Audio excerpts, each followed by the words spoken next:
You know, we're always, as storytellers, we're trying to have the audience travel with you on this journey. It's either conscious or subconscious. You really can't put your finger on it, but I just know that shooting in the large format, it gave me an opportunity to evoke an emotion.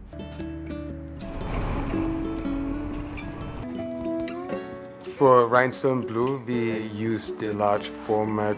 First shot in the driving sequence is one of those shots that the large format actually is going to come quite handy, because when we were shooting it, we could tell that the image was a little shaky because we were going on the longer end of that lens, and we were tracking along basically on the ground. And as stabilized that arm is and as stabilized the camera is, we still had a bit of a shake. Now, because of the high resolution, it will be no problem to push in a little bit and stabilize the image. The beauty of this full-frame sensor, which means a couple of things. Firstly, you get fantastic shallow depth of field when you want it, and also you can put anamorphic lenses on it.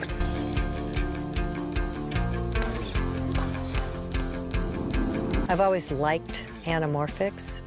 It helps us make sure the audience is seeing what we want them to see. So to have anamorphics combined with a full sensor camera, wow.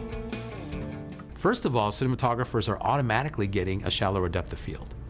And everyone thinks that's because of the larger format or the larger sensor size. That's not why. It's because you're going to have to use a longer focal length of lens on that larger sensor to get the same angle of view that you're used to. If I use a larger frame size, with a larger format, and then I use a longer focal length of lens. And that combination is what people are looking for in terms of the full frame look, which is exactly what we call cinematic, right? As soon as the background has a soft focus, you focus on your subject matter and the things that are helping tell the story in the foreground. That's when you start getting that cinematic look. So a part and parcel of the format, it's just much easier to get that cinematic look.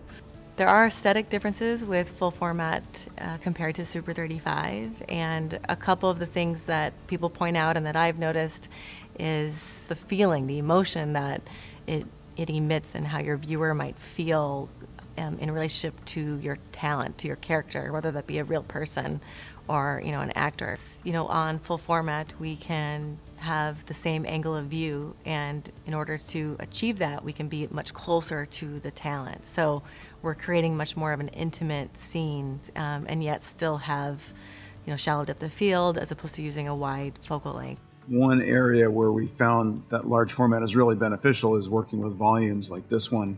Same image size as Super 35, a large format image is going to throw the background out of focus more quickly, and that allows you to work closer to the volume and worry less about capturing moire and seeing the individual LEDs. It hides the fact that you're working in front of a volume more easily. The challenge really in the large format is more for the camera assistant than for anyone else.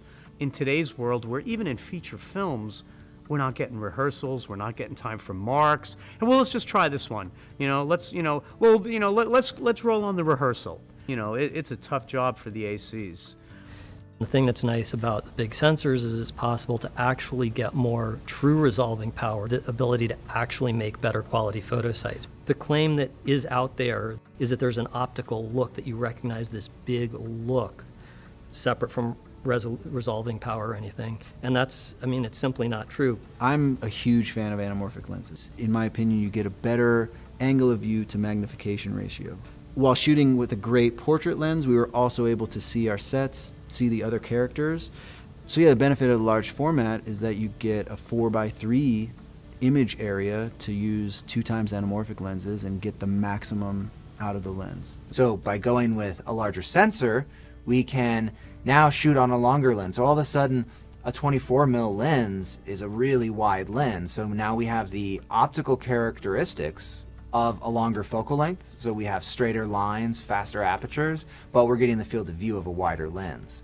We can get a 12mm, we can get an 8mm, lens on Super 35 to get this really wide field of view, but it comes at cost, right? So it comes with distortion, it comes with a slower aperture because there's more elements to to be able to capture that image and then try to correct it as much as possible. So that's where we lose the speed and we have this geometric distortion. The motion picture lens manufacturers are making lenses dedicated for 35mm full frame VistaVision, but there's still an entire century worth of Super 35 glass out there that is usable for full frame, whether it's choosing a slightly cropped area on your sensor or using something like an adapter that takes that Super 35 image and expands it to a larger format like full frame or VistaVision. Once again, there's still downsides. You're still losing light, you're still magnifying your focal length. There's no special magic bullet. There's going to be a downside to it's always a compromise. We just think of these all as artistic choices, and we don't really care which one you use as long as you use the one that helps you do what you want to do, which is tell the story the way you want to tell the story.